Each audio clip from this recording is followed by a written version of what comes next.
This happened about 3 years ago, and honestly, I have never told this story to anyone. That day started completely normal. I had been assigned a survey at an old government hospital outside the city. The job was simple. I just had to go inside, take a few photos, and make a report. It was around 6:40 p.m. when I arrived in front of the hospital on my bike. The hospital was closed. After the new hospital was built, this one had been abandoned. But what was strange, even though it was daytime, there was an unusual silence. It felt like the place itself was waiting for something, or someone. I had no reason to be scared at first. This was my job. I thought I could finish everything in 20 to 25 minutes and be back. I parked my bike and walked toward the gate.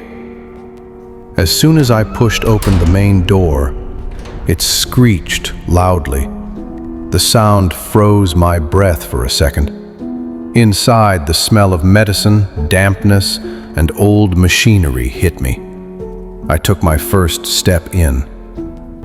The hospital was completely empty inside. Broken tiles, peeling paint, wires dangling from the walls.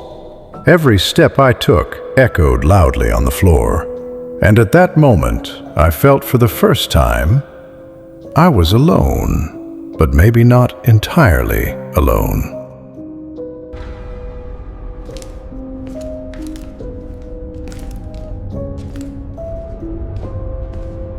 I took out my phone from my pocket. No signal at all. I checked the time, 6:58 p.m. I turned on the camera and started taking photos. I thought I'd finish quickly. Then, a very faint voice came from behind me. "Doctor?"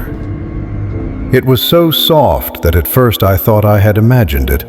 I quickly turned around, but there was no one there. My heartbeat raced. I tried to calm myself. I told myself it was just the sound echoing in an old building. But the truth was, that voice had been right next to my ear. I decided to move toward the ICU. The darkness there felt heavier. The deeper I went, the less light there was, and the silence felt heavier with each step. By a bed in the ICU, an old monitor was hanging, and suddenly, it started beeping. Beep, beep.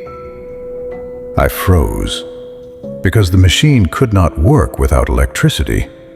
My hands began to shake. Sweat ran down my neck. At that moment, it wasn't just strange anymore.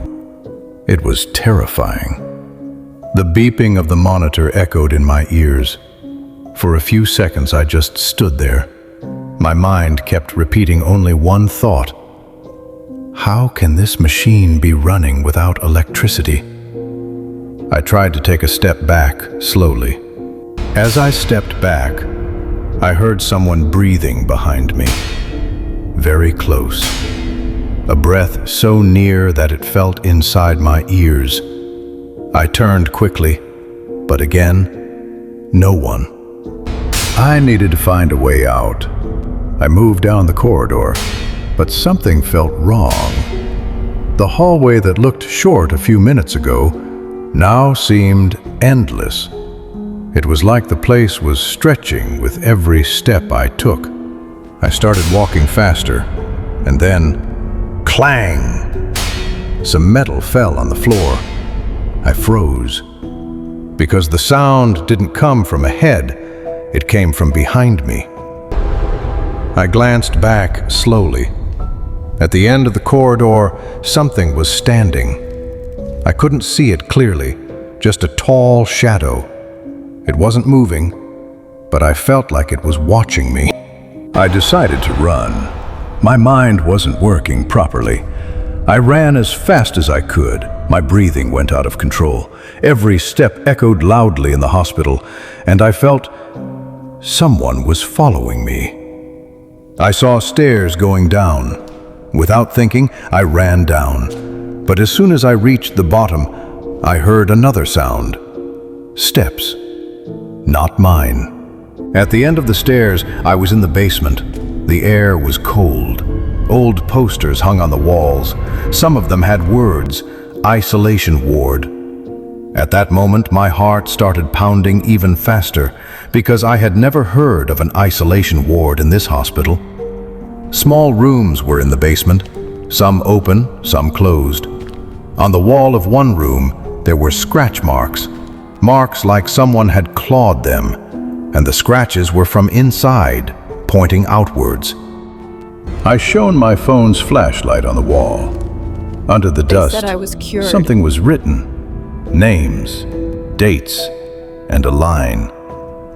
They said I was cured. I froze, because the date was exactly 3 years ago, today. And then, the voice came again, this time clearer. "Doctor." It was no longer a whisper. It was tired, painful, and I realized the voice was not behind me. It was right next to me. At the end of the basement, there was a room. The door was half open. A faint light came from inside. As I stepped in, my hands were tightly holding the camera. The room was silent, yet there was an odd echo, every breath returning louder in my ears. I aimed the camera toward the mirror. At first, only my hand was visible, then my shoulder, and then a shadow appeared behind me in the mirror.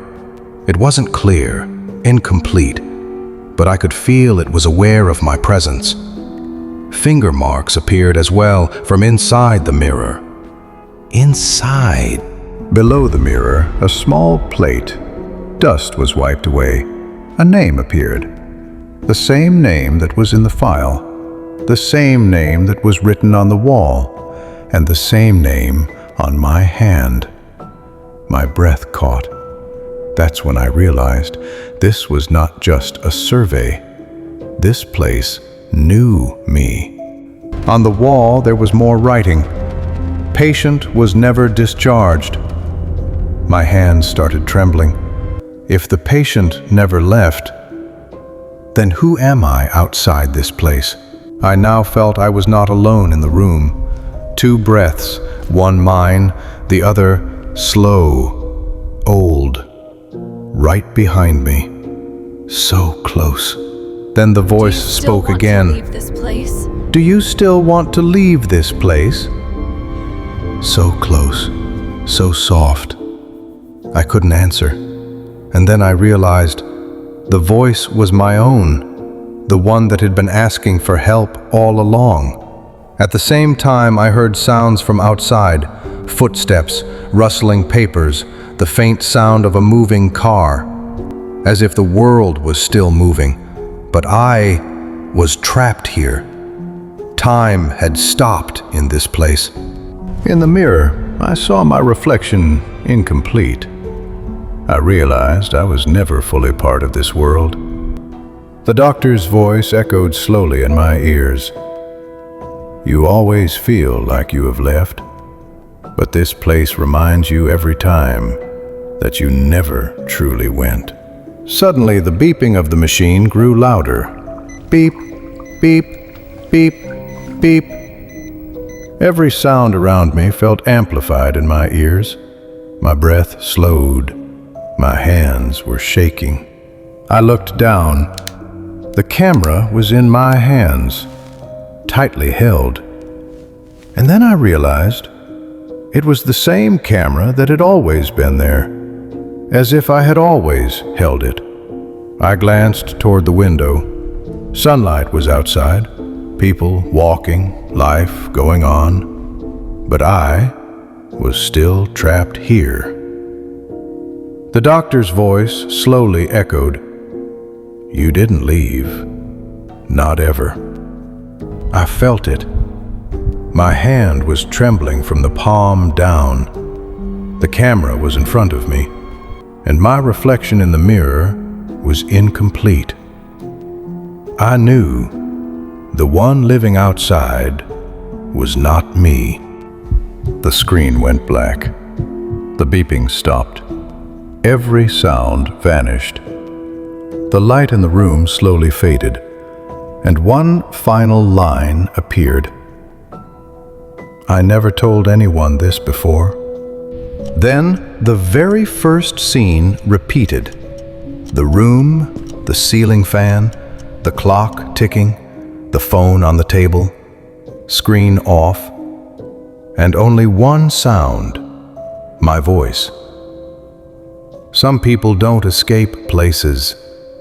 They escape reality. Slowly, everything faded into silence.